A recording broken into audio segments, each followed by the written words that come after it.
Assalamualaikum warahmatullahi wabarakatuh. Bismillahirrahmanirrahim. Klarifikasi Ustadz Abdul Somad UAS. Saya Haji Hasan Basri, SAG SHMH, kuasa hukum Ustadz Abdul Somad UAS, menjelaskan terkait berita perceraian antara UAS dengan Melia Juniarti sebagai berikut. 1.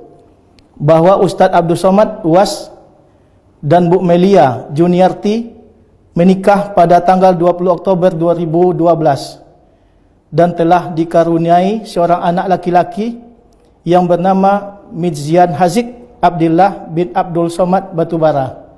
2. Bahwa permasalahan rumah tangga Ustadz Abdul Somad sudah lama terjadi, hampir 4 tahun yang lalu, jauh sebelum UAS sebagai pendakwah yang populer dan viral di media sosial. Berbagai usaha telah dilakukan oleh UAS untuk mempertahankan rumah tangganya, terutama sebagai kepala rumah tangga dalam mendidik Melia Juniarti. Namun tetap tidak berhasil dan tidak berubah. UAS telah melakukan tahapan-tahapan sesuai ajaran syariat Islam: nasihat, pisah ranjang, musyawarah dan konsultasi keluarga, talak 1 dan talak 2, yang berakhir tahap berpisah tempat tinggal pada bulan Mei 2016 sampai saat sekarang ini. 3. Bahwa oleh karena tidak ingin berlarut-larut, yang tentunya akan menimbulkan fitnah dan mudarat yang lebih besar di kemudian hari. Hal ini sesuai dengan kaidah fikih yang berbunyi Dar'ul mafasid aula min jalbil masoleh. Mengantisipasi dampak negatif harus diprioritaskan daripada mengejar kemaslahatan yang belum jelas. Apabila berlawanan antara satu mafsadat dengan maslahat, maka yang didahulukan adalah mencegah mafsadatnya. As-Suyuti Al-Asbah wa Nazahir. 4.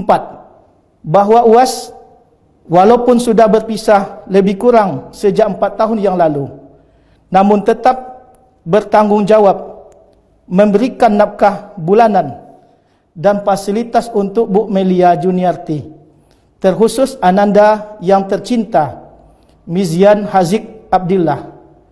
UAS selalu menyediakan waktu secara khusus dalam kesibukan dakwahnya untuk tetap bersama, menemani, bermain, jalan-jalan dan lain layaknya orang tua yang selalu menyayangi dan mendidik anaknya. 5. Bahwa UAS sebagai warga negara yang baik, maka pada tanggal 12 Juli 2019 mengajukan secara resmi permohonan cerai talak ke Pengadilan Agama Bangkinang dengan nomor perkara 604/PDTG/2019/PAPBKN, dan telah diputus oleh Majelis Hakim pada tahap proses persidangan kes 11 pada hari Selasa tanggal 3 Desember 2019 dengan diktum putusan memberi izin kepada pemohon Abdul Somad Batubara bin Bahtiar untuk menjatuhkan talak 1 raj'i terhadap termohon Melia Juniarti binti Asman di depan sidang Pengadilan Agama Bangkinang. 6. Bahwa di saat ketidakharmonisan rumah tangga terus terjadi dan tanpa solusi, perceraian bukan langkah mundur, mungkin bisa terjadi pada siapapun dan manusiawi. Ustadz Abdul Somad sangat menyadari bahwa Allah Subhanahu wa Ta'ala berkuasa atas semua takdir manusia, dan Allah Subhanahu wa Ta'ala akan menguji hambanya sesuai dengan kapasitasnya masing-masing. 7. Bahwa setiap orang akan membaca dan berpikir dengan cara berbeda. Kebaikan tidak selalu dihargai, keburukan tidak selalu dinistai.